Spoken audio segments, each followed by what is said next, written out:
Welcome to Liminal Lent. Our story of Joseph and his brothers continues with chapter 42. And I included for you in the notes verses 18 through 25.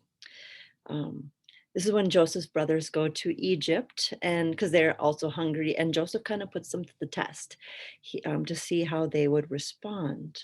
A few things that are interesting in this to me is this testing of his brothers. He wants to see that they've changed. And I kind of wonder, what if they hadn't?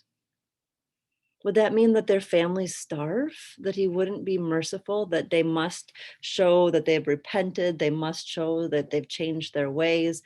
Otherwise, he would send them back empty, with empty sacks and maybe their coins still, and tell them that, well, good luck. I don't know what I think about that. What do you think about that? We see as yesterday that Joseph has changed, or at least we hope he has, but this is really the first test. Um, is it, when you've been hurt by somebody and now you're the one in power, what are you going to do? I think that is one of the biggest tests of who you are and your character. Are you going to do the same thing to them that they did to you? Are you going to not return like for like? Are you going to not give them what they deserve? We don't know that yet. In our text today, it kind of ends with a little bit of insight, because he hears their confession. He's speaking through a translator, and he hears them say, "Well, we've done wrong. We are paying the penalty for what we did to our brother. We saw his anguish when he pleaded with us, but we did not listen. That is why this anguish has come upon us." It's kind of like this karma understanding, like what goes around comes around. We are suffering now because we did bad to our other brother. And Joseph's hearing it all because he understood them, even though he had been through a translator. But then he turns away and weeps, which gives us a little indication of his character, that his heart isn't hardened. He is not gonna seek revenge on his brothers right now. We don't know that yet in the story. The brothers don't even know it's their brother Joseph before them, but he could do such harm right now. And he kind of is on that knife point right now of what will he do?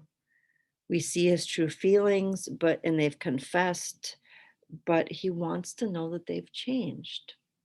So I don't know where is the point of confessing, of actually saying we did wrong and it hurt somebody? And now, you know, what will that mean for us? Will we be harmed as well now? Confession has an important role in our life and our faith. Confession has an important role as we move in through across thresholds. Some thresholds are not possible to go over unless there's confession. I harmed you. I'm sorry. They still might shut the door in your face. A pathway might be closed in that confession, but one will be opened where you'll be unburdened by that guilt, by keeping a secret, by holding silence. So in a liminal time, examine your heart.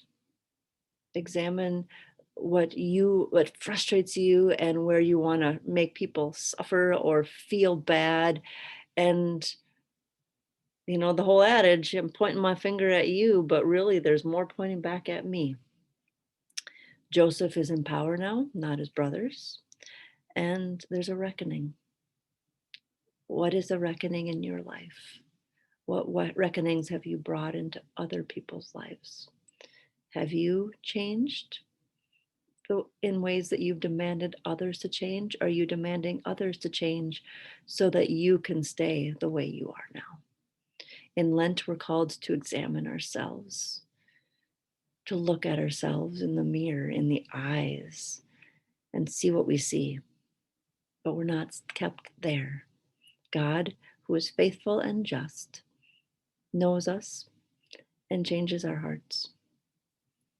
In this journey of Lent, in this liminal season, you are invited to reflect on the confessions that you need to make this day before your Lord, before your neighbor. The burdens that you carry maybe don't need to be carried anymore. Maybe there's new pathways forward. I know with God there is. And I pray to God that in our relationships that new possibilities will open up as we cross the threshold by confessing that we have harmed somebody and hoping for reconciliation.